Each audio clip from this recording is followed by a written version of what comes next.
आज की यह कहानी दीपावली से संबंधित है। भागवत पुराण में बताए अनुसार भगवान श्री विष्णु ने वराह अवतार धारण कर भूमि देवता को समुद्र से निकाला था। इसके बाद भूमि देवता ने एक पुत्र को जन्म दिया। उसका नाम भौम था। पिता एक परमदेव और माता पुण्यात्मा होने पर भौम क्रूर था, इसलिए उसका नाम भौमासुर पड़ गया। वो पशुओं से भी अधिक क्रूर और अधर्मी था।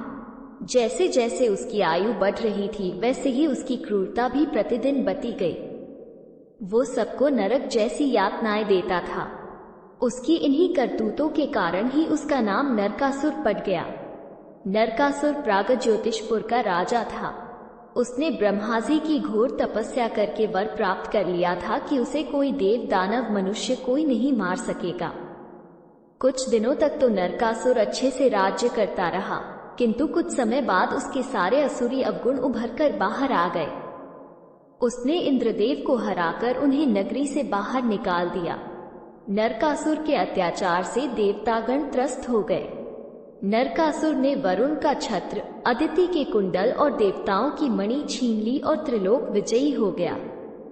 उसने पृथ्वी की सहस्रों सुंदर कन्याओं का अपहरण कर उनको बंदी बनाया और उनका शोषण करने लगा। नरकासुर के अत्याचार से त्रस्त हुए देवराज इंद्रदेव द्वारकाधीश भगवान श्री कृष्ण जी के पास गए। उन्होंने श्री कृष्ण से प्रार्थना की, हे श्री कृष्ण, प्रागज्योतिषपुर के दैत्यराज भौमासुर के अत्याचार से देवतागण त्राही त्राही कर रहे हैं। क्रूर भौमासुर ने वरुण का छत्र, अदिति के कुंडल और देवताओं की मणि छीन ली है। वो त्रिलोक विजयी हो गया है। भौमासुर ने पृथ्वी के कई राजाओं की अतिसुंद कन्याओं का हरण कर उन्हें अपने बंदी गृह में डाल दिया है। प्रभु, अब आप ही हमारी रक्षा करें। भगवान श्री कृष्ण जी ने इंद्रदेव की प्रार्थना स्वीकार की। वे अपनी पत्नी सत्यभामा को साथ लेकर गरुड़ पर सवार हुए और प्रागज्योतिषपुर पहुंचे। वहां पहुंचकर भगवान श्री कृष्ण ने अपनी पत्नी सत्यभामा की सहायता से सबसे पहले मूर दैत्य और उसके 6 पुत्र ताम्र, अंतरिक्ष, श्रवण, विभावसु, नभश्वान तथा अरुण का संहार किया। मूर दैत्य का वध हो जाने का समाचार सुनकर भौमासुर अपने अनेक सेनापतियों और सेना को साथ लेकर युद्ध के लिए निकला। भौमासुर को देव दानव मनुष्य नहीं मार सकता था, परंतु उसे स्त्री के हाथों मरने का शाप था। इसलिए भगवान श्री कृष्ण जी ने अपनी पत्नी सत्यभामा को सारथी बनाया और घोर युद्ध में सत्यभामा की सहायता से उसका वध किया। उसे मारकर श्री कृष्ण जी ने अपने माथे पर रक्त का तिलक लगाया। अंत समय में नरकासुर ने भगवान श्री कृष्ण जी से कहा, आज के दिन जो कोई ब्राह्म मुहूर्त पर मंगल स्नान करेगा उसे कोई भी दुहक नहीं होगा, ऐसा वचन मुझे दीजिए। भगवान श्री कृष्ण जी ने उसे वैसा वर उसे दिया।